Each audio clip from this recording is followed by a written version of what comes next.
Pegasus जासूसी मामले को लेकर संसद का मॉनसून सत्र पहले 2 दिन हंगामे की भेंट चढ़ गया। हालांकि राज्यसभा में मंगलवार को कुछ देर तक कोरोना पर चर्चा हुई, लेकिन फिर विपक्ष के हंगामे के बाद सदन स्थगित हो गया।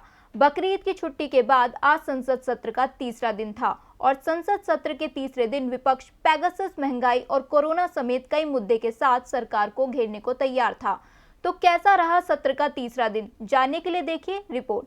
मानसून सत्र के तीसरे दिन भी कोई कामकाज नहीं हो पाया। सदन की कार्यवाही शुरू होते ही विपक्ष ने कई मुद्दों पर सरकार को घेरना शुरू कर दिया।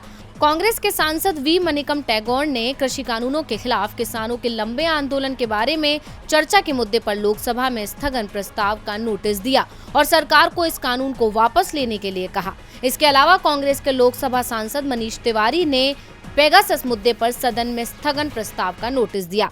विपक्ष ने सरकार को बोलने नहीं दिया और हंगामा बढ़ गया, जिसको देखते हुए राज्यसभा की कार्यवाही स्थगित कर दी गई, जबकि लोकसभा में विपक्ष ने सरकार के खिलाफ जमकर नारेबाजी की। संसद में विपक्ष के हंगामे को देखते हुए लोकसभा और राज्यसभा की कार्यवाही दोपहर 12 बजे तक स्थगित कर दी गई।